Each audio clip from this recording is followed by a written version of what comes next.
I'm here with Richard Guerry, who is the Executive Director of IROC2, the Institute for Responsible Online and Cell Phone Communication. Got it all in there. It's all good. Question number one, what message should we reinforce to our students when it comes to online safety and using it respectfully?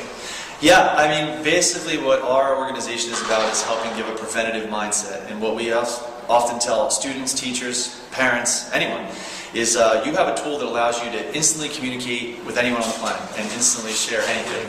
So are you okay with what you're about to do with that tool being public and permanent? We say that constantly. Because at the end of the day, you're using a tool that makes it easy for things to become public and permanent.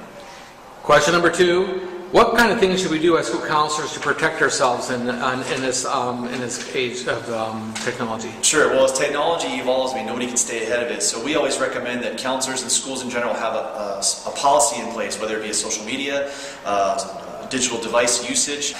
If you don't have a policy in place, then you'll have a bunch of different people doing a bunch of different things, and nobody knows what's right or wrong, and nobody knows the consequences, which basically opens yourself up to legal liability. So if you have a policy in place and everybody's on the same page, they know exactly what they're allowed to do on social media. Can I friend my students? Can I not friend my students? If I do, what are the consequences of that? Can my students bring a cell phone into class? If they do and they're not supposed to, how do I handle that? There's a myriad of questions that need to be asked and answered in that policy. Otherwise, there's a ton of legal loopholes, and we don't see good things happening from that. And you've given us a lot of information and resources that IROC2 provide. Yeah. Can you tell us some things that the services that you offer through your organization? Yeah, so we're a nonprofit, a 501c3. We're based out of New Jersey, but we speak across the United States and Canada. We've done over 800 live events since 2009.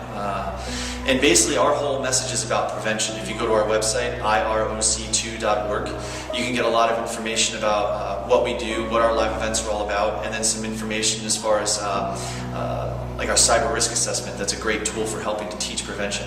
What we're all about is basically helping people make an informed decision. We want people to understand that when you turn on that digital tool, are you okay with what you're about to do being public and permanent? Are you okay with that? Because in a second it can be. And too many people are finding out the hard way that could be a problem if they're abusing digital tools and technologies and they're not prepared for it to be public and permanent. And so our entire organization is based on helping them understand the importance of that guideline. In an offline world, we learn about fire safety, we learn about safe driving, we learn about gun safety, and we teach these things usually before we hand people those tools. But if for some reason in the cyber world we never gave anybody a guideline, we just handed them a powerful tool and said, be on your way. Public and permanent is the 21st century guideline that people need to know. It's the evolution of playing with fire can burn. So we're using the 21st century flame, digital tools and technologies. All right, Richard, thanks a lot. We appreciate you being at our conference and giving us some really good information on technology and how to work with our students and how to protect ourselves really in this internet age. Thank you very much for coming. It's my pleasure.